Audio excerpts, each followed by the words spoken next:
Hi there, it's Maddie of The Girly Geek and welcome back to my channel, or welcome if you're new here. This is my little crafty corner of the internet. Today I'm going to be doing a reading journal update. February absolutely flew by. It felt like the month was really bizarrely short. I know it's only logically a couple days shorter than the average month, but here are the spreads that I did in Feb. I consumed a decent amount of books. Some of them I loved, some of them not so much. The highlights were definitely The Charm Offensive and Love at First Bite. But oh my god, The Charm Offensive, I cannot. It's so good. Please read it. I can't even elaborate further right now. Anyways, alas, it is now time for March spreads to be done. Starting, of course, with my March monthly. I'm keeping the monthly pretty much the same as I have throughout my journal the entire year thus far. I don't imagine I'll be straying too far from this same style because I do want to keep it consistent throughout the year. If there's one thing I think I need more of in my life, it's consistency. So I really want to stick with this. I mean, I'm honestly even impressed that I've continued this journal for 3 months thus far. I've actually been loving it. I've been using it every single day. So I'm really proud of myself. But I do want it to remain something consistent. And I fear that if I change the theme too much, and if I have 1 month where I do a different theme and I don't like it, I will fall off the wagon. I know myself too well. So we're sticking with this theme. That's not to say I won't sprinkle in a couple of other illustrative elements here and there. For the most part, I've stuck with simple black and white line illustrations, which I've loved. Obviously, for the majority of the spreads, it's been books and star clusters. That's been the main motif. But at the beginning of the journal, I obviously did have some flora and fauna elements, a little bit of woodsy inspired, and I will be sprinkling that in throughout as well.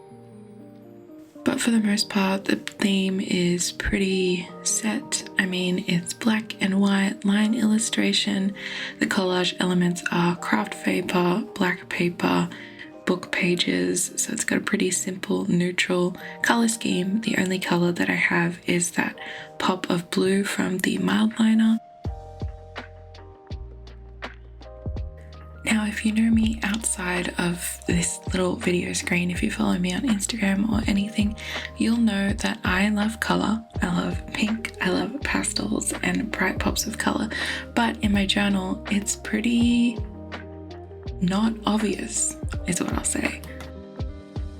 I like the style that I've chosen because I think it's pretty classy, timeless, chic. I won't get sick of it, I don't think. It's not something that'll age weirdly.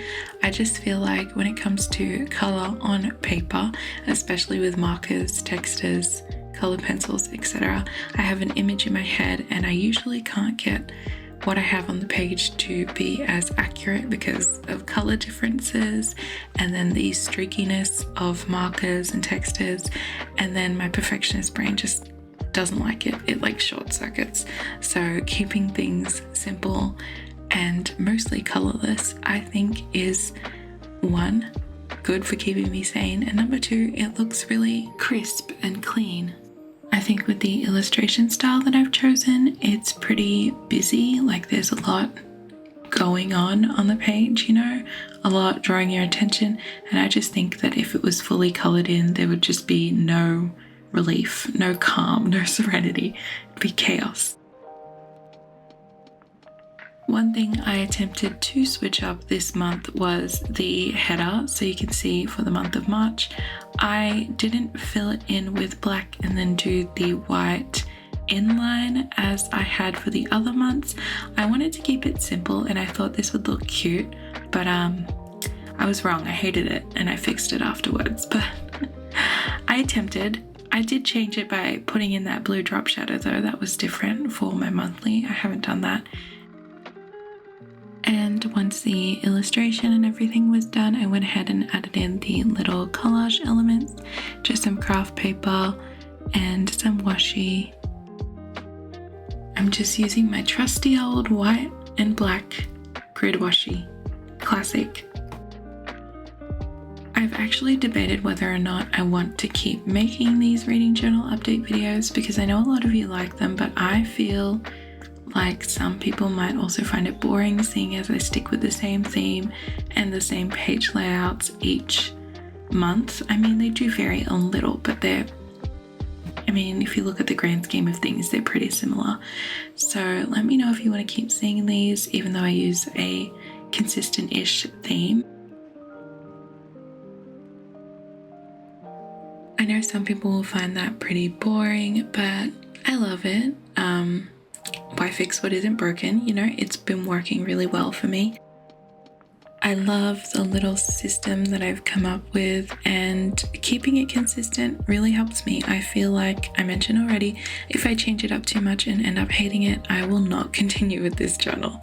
So I really want to continue, so that means keeping it consistent. Here I was attempting to salvage the title. I thought, maybe a black line inside would look cute, but it did not. It was horrific, so we went ahead and filled it in. I tried, okay? And that's all that matters. Then I needed to let that dry before I went in with the white Jelly Roll pen, so I moved on to the next page. Now onto my summary / mini review / rambling thoughts section. I am following the same style as I did for the past 2 months, which is the 2-page spread, but within it I have the separate pages, the multiple pages, so the header remains the same across the top, but there's multiple pages you can flick through for each of my thoughts on various books. The number of pages I include in this has been steadily increasing each month. When I finish a book, I find it very hard to keep things very succinct. I have a lot of emotions, okay, and they manifest in paragraphs. Multiple. So keeping things short and sweet is just not my forte. And I've accepted that. So I will be increasing the number of pages every month because I will undoubtedly be writing more. What I write in this journal is already like the abridged version of my thoughts. So I keep track of what I read in Notion, and for each book I have a page where I just bullet point and dump all my thoughts. And then at the end of the month is when I summarize those into a little paragraph, not so little in most cases. But it's basically the less messy version, the short version, the shortest it can possibly be for me. And I don't write them for anyone else's consumption. I just write them for myself. I know people will undoubtedly read it in like my Instagram photos or when I do my flip throughs. These are in no way altered for other people's consumption. They are purely for me. If I was to go back to writing book reviews, which if you didn't know, I used to do, that's how I started out on the internet. I used to write a ton of book reviews, but I can't keep my thoughts as succinct anymore. I have aged. I have learnt a lot of things I like and dislike, and I have thoughts. So these are my thoughts for myself. And if I ever do post reviews on Instagram or Goodreads, they are better than this. This is just a scramble of my thoughts. For the illustration on these mini review summary pages this month, I wanted to change things up a little bit by incorporating some florals, just because I realized I hadn't had them for a couple months in my spreads and I wanted them back. They were present in a lot of the earlier pages and in some of the pages between my monthlies, but I missed them and I thought it would be fun to incorporate them with the books and the stars, just make something whimsy. I wanted something a little bit more cluttered. I don't know why, I just did. So on the outer 2 pages, I like to keep things a little bit cluttered, so I make kind of like a border, and then I carry that through the inner mini pages, but less prominent, so there's lots of writing space. First page, I don't know what went wrong, but my intention was to use white pen on the craft paper and black paper, and then continue the illustrations out and use the black liner on the white paper. For some reason, I forgot on this first page, but then I was like, I have to keep it consistent and do the same on the other outer page. So throughout the inner mini pages, you'll see that I do this kind of inversion technique where I use the white pen on the darker paper, continue the illustration outwards, and continue it with black pen. And so it doesn't get too repetitive. I have a mix of other collage elements on some pages. Some have illustrations, some have collage, some have both. And the only stickers I use are these clear little star clusters, stellar clusters, if you will, that I have in my shop. I just use them when I cannot be bothered to draw the star doodles, or I think it would look nice when they're layered on top of the collaging materials.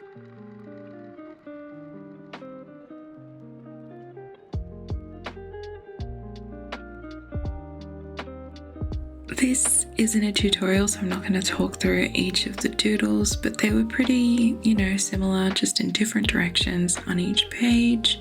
Just some florals, some books, and some stars here and there sprinkled throughout.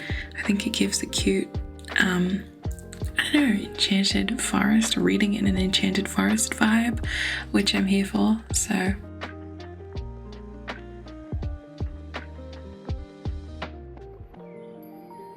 These took me a really long time. It always takes me a really long time to get my monthly page setup done.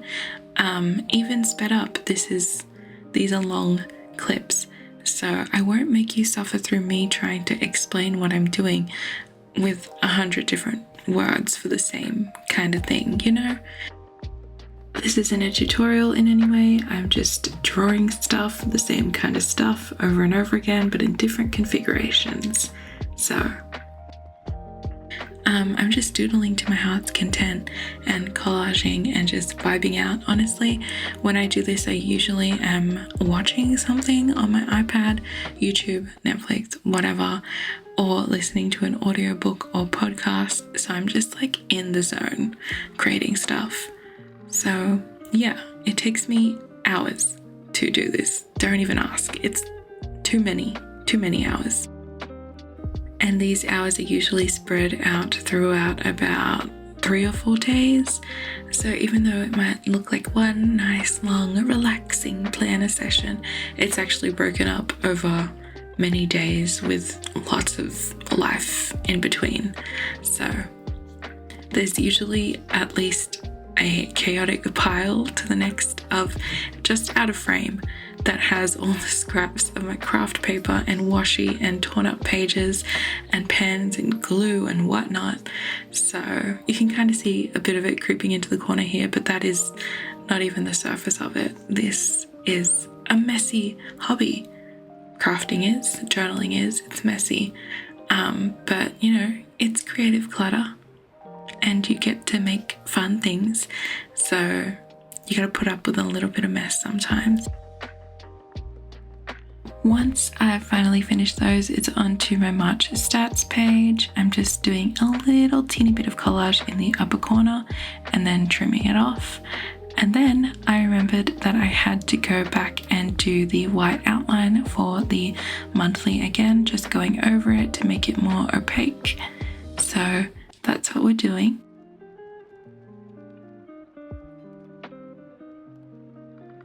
And then it is time to get back to the stats page. I'm just doing my same little rounded boxes with these black headers and a little grey drop shadow. These stats are no way the best representation of data. Like, they're not the best way to visualize my stats throughout the month. I do have spreadsheets for that. I just like one little place to put some of the stuff and tally off some of the stuff. I think at the end of the year, I'm going to do like wrap-up pages with better visualizations, like probably some pie charts or something, or graphs, because I do have better tracking in my spreadsheets, and I want to represent that somehow at the end of the year. So I think I'll do that. But for now, these are a nice way to see kind of the things that I'm reading each month, mainly just genre and representation.